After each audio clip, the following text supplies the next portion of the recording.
Hey guys, happy Sunday. We are back for part 2 of the weekend Q&A. As always, this video, along with all of the others, are saved in the skincare Q&A playlist, and these videos are timestamped. So if there's a specific question that you just want to get right to, you want to know the answer, you don't have time to watch the whole video, check the timestamps. What are your thoughts on UltraClear Laser? So UltraClear is a cold ablative fractional laser for rejuvenation purposes. It's going to work by vaporizing those outermost layers of the skin, as well as stimulating collagen production in the dermis. Be helpful in addition to, photo rejuvenation. So fine lines, texture, uneven skin tone. It also can be helpful for certain acne scars as well. It's safe for all skin types and it has very little downtime. So it's one of those things that a lot of people are interested in pursuing. They don't have to, take a time away from being forward facing, so to speak, to heal. So it's popular for those reasons. But the results can vary from person to person quite a bit. So, not everyone gets good results. What are your thoughts on the new HPR? So HPR stands for hydroxypanacolone retinoid. It's not new. It's a cosmetic ingredient. We don't have any data to substantiate the claims that it acts as like retinol or retinaldehyde or retinoids. It is a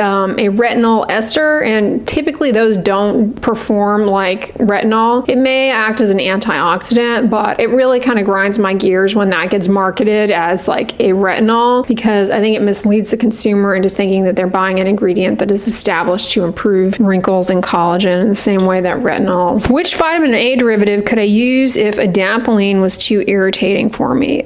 So you could pursue a cosmetic retinol or retinaldehyde, although that being said, I've tried many of them over the years, and despite the widespread belief that they are not irritating, I have found that just like adapalene, in fact, more so than adapalene, some of them do in fact cause quite a bit of irritation, redness, dryness, sensitivity. The thing about it with those, in contrast to like tretinoin, is it tends to sneak up on you after you've been using it for a while, like a couple of weeks into starting it. So tretinoin, I find the irritation came on a lot faster. I really never got much irritation with topical adapalene, to be frank. So in other words, for me personally, I found adapalene to be pretty easy to tolerate, but obviously that's why you're asking the question, because you did not. And so I'm telling you that because it would generally be recommended, well, maybe consider a retinol or retinaldehyde, but those are not always necessarily less irritating than adapalene, but maybe for some they are. Now, alternatively, your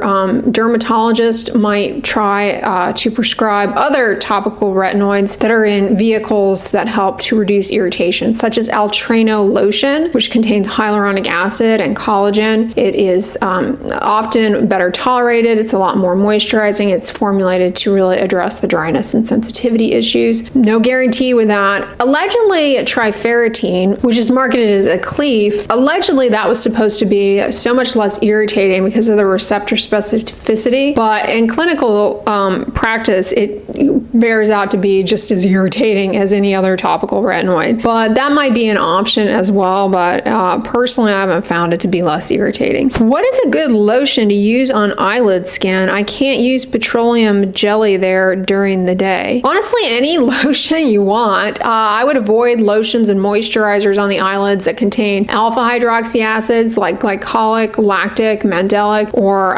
salicylic acid, and I would also avoid retinol containing lotions. Not to say that you can never use those ingredients there, either in a lotion or some other product, but if you express that you have sensitivity of the eyelids, those are more likely to worsen sensitivity because they can be irritating to delicate eyelid skin. But there's really no magic when it comes down to moisturizers and their eye friendliness. And a lot of that is just marketing of eye creams, which are often glorified moisturizers, unless it's an eye cream that has an ingredient that commonly is irritating to eyelid skin, like AHAs or retinol. Then the eye cream stuff makes a bit more sense. But for the purposes of moisturizing eyelid skin, there's really not anything formula specific, with the eyelid moisturizers, which is what most eye creams are. Now, I will caution, you want to make sure you're not getting any kind of product within a millimeter of your lash line to avoid getting it in your eyes. Products should not go in your eye, and you really need to be very light-handed with the amount. I notice on social media, a lot of people promoting eye creams, they really heap on quite a bit. You really only need like the tiniest little rice grain amount to coat the under eye and upper eyelid area for the most part. I haven't ever found that I needed like big globs of a moisturizer around my eyes. But for example, you could use Lubriderm as an eye cream. You could use Vanicream face or body cream as an eye cream. The idea that you need something that is in a tiny little tube that says it's an eye cream, it implies that there's some magic about it that makes it safe or safer for eyelid skin. And that's really just all marketing fluff. And no, eye creams do not cause milia. Milia are due to skin injury, trauma, hereditary conditions. They form spontaneously in children. They can happen secondary to extensive sun damage, so they're more common in older adults with age. And they also can happen secondary to skin changes that happen in certain collagen vascular disease, autoimmune skin disorders, but they don't have any established association, or nor has it ever been shown that skincare products cause milia. Milia are little cysts that form below the surface of the skin. So the idea that a heavy cream could trigger that, not to mention the implication that there is a milia safe cream and a milia unsafe cream. I often get that question. Like, there's nothing about a cream that gives any kind of indication of milia, yes or no. There's no formulation that's ever been established to cause them. There's no formulation that's ever been established to not cause them. A lot of eye creams are just marketing of moisturizers for around the eyes. I have found personally that glycerin is great around the eyes. I love, as many of you know, to use the La Roche-Posay Cicaplast gel around the eyes. It's a glycerin skin protectant. I also buy a vegetable glycerin from the Now Foods brand. I'm not sponsored by them or anything. That just happens to be the common vegetable glycerin brand that shows up when you go searching for vegetable glycerin. And I found that the tiniest little drop of that around the eyes is great. It is a little sticky on the face, but pretty comfortable, and with some time it sinks down in and provides long-lasting hydration to smooth out those little fine dehydration lines. Does sebum break up water-resistant sunscreen the same way a cleansing oil does? More reason for oily skin to reapply, maybe? I mean, I guess it can, because sebum could dissolve certain UV filters and also might start to compromise the film formers over time. Also, sebum on the surface of the skin oxidizes, so that might have some implications for the longevity of sunscreen on the skin. That being said, cosmetic formulators and sunscreen formulators, they are able to overcome some of these issues in the way that they formulate. For example, they use different polymers and different like powders and things like that in the formulation so that it will withstand even the oiliest of skin types. But that is a contributor over time, I suppose, to the need to reapply. You always talk about melasma having a vascular component. Could V-beam laser help with melasma? So V-beam is a pulse dye laser. Pulse dye lasers are what are used to treat vascular things, dilated telangiectasias, dilated abnormal blood vessels, spider veins, and they work by targeting the vascular stuff, the hemoglobin. And there is some evidence that they can be helpful for melasma given the vascular component. The research is kind of conflicting. It's not a standard of care treatment for melasma. It's not a first-line therapy, but some people do get good results. However, the devil is in the details here, because when it comes to lasers, they do always offer the potential lasers, for example, to worsen melasma, especially if the wrong settings are used. You'd want to use a real low fluence here. So in other words, the provider is key. You really want to go to a board-certified dermatologist if this is something that you're entertaining doing, especially if you have a deeper skin tone, simply because they definitely can aggravate melasma. Is it safe to use pumpkin seed oil topically on our scalp for hair growth and stopping hair loss, even if we have dandruff? Does pumpkin seed oil worsen dandruff? There's no evidence that pumpkin seed oil applied to the scalp grows hair, is a treatment for any hair loss disorder, or slows or prevents any type of hair loss. So just keep that in mind. There is one study on oral, taken by mouth, pumpkin seed oil for androgenetic alopecia that shows promise, but it did have a lot of limitations. It was very small. So it's not a standard recommendation. That doesn't stop people on the internet from claiming it is the cure-all for every type of hair loss from here until, every follicle on earth can be saved by pumpkin seed oil. But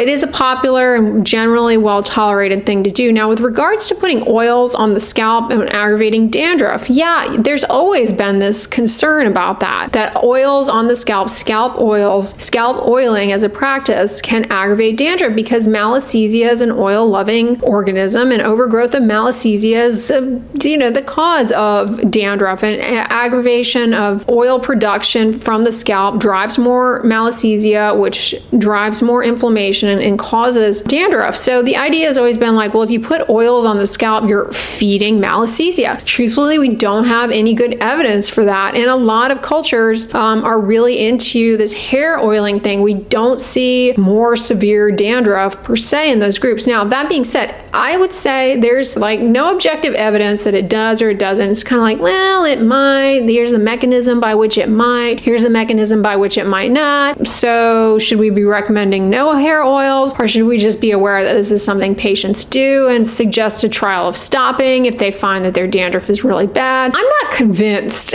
that putting oils on the scalp per se feeds malassezia, but I'm definitely open to data coming out showing me I'm wrong and that, you know, they should be strictly avoided. But I need to see more research. If you find that doing that flares up your dandruff, there's no need to continue with pumpkin seed oil from a hair growth health perspective. It's not been shown to grow hair, so I wouldn't do it, but I'm not going to pretend to tell you that it's completely bad when it's just not clear. Is it safe to exfoliate our body using a washcloth along with a gentle body wash or soap on a daily basis if we have sensitive skin? It depends, you know, on a couple of factors, like what are you using, you know, what constitutes gentle. Everybody has their own definition of that. Are you taking long hot showers? Are you using a lot of other exfoliating things? How bad is your skin barrier to begin with? Adding more insult to injury, so to speak, can just worsen the symptoms of sensitivity. So whether or not it's going to aggravate your sensitivity or not, it's hard to say, but generally speaking, that's how most people bathe. You know, the bathing advice around at least atopic dermatitis and other dry skin conditions is that bathing really does help because it mechanically exfoliates away dry, rough buildup from throughout the day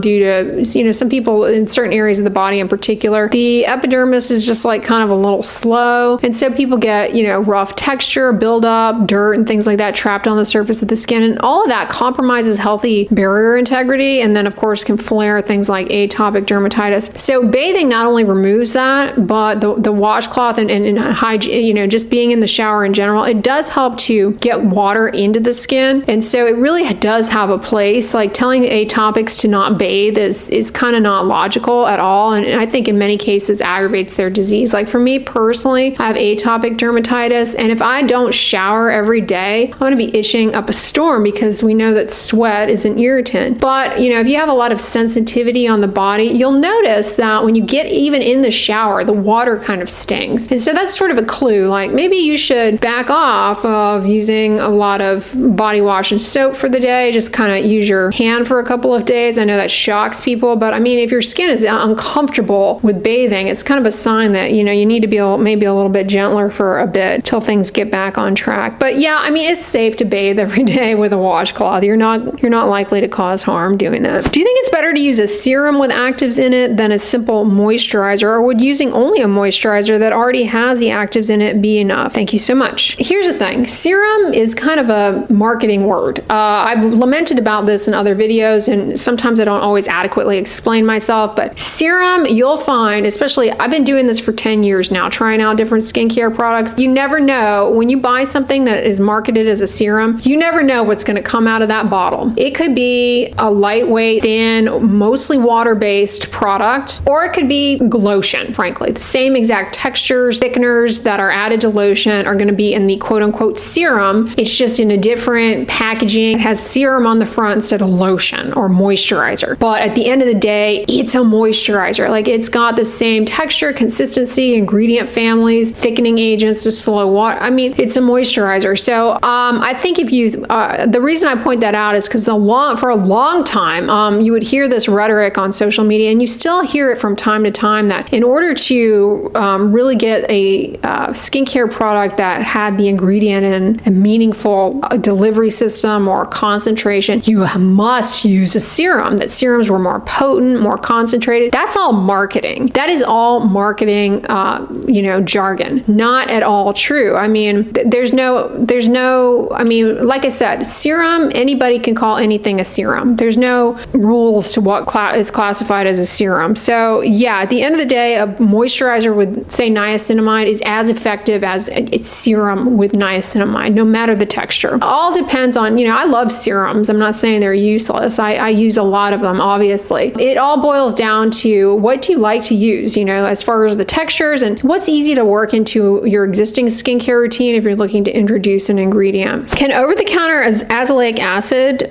be used in the same routine as Dapsone? Yes, azelaic acid, whether it be over-the-counter as a cosmetic at the 10% strength or prescription 15 and 20% strengths, you can use it with any skincare ingredient provided you tolerate the combination. So with azelaic acid, it can be a little drying, a little irritating. Some people find that they get a little bit of sensitivity when they first start using it, especially the prescription like Phoenicia. Therefore, you need to be mindful that because of the dryness, if you use it alongside other stuff, well, that just increases the likelihood of dryness and irritation. Like I've said, the more things you use, the greater the likelihood of dryness and irritation. Azelaic acid at baseline being something that for many people makes the skin a little dry, at least in the beginning. So you're using that with benzoyl peroxide. Absolutely, you can use it with benzoyl peroxide, say for acne, but benzoyl peroxide is notoriously drying, even at the lower percentages, like 2.5%. So if you have some dryness from azelaic acid and you have the dryness from benzoyl peroxide, that might just be too much, give you a lot of irritation. It's not a good approach for you, and you might be better off with some other way to do it. You have mentioned that retinoids only improve epidermal thickness, while 12% amlactin improves epidermal and dermal thickness. So is the latter better?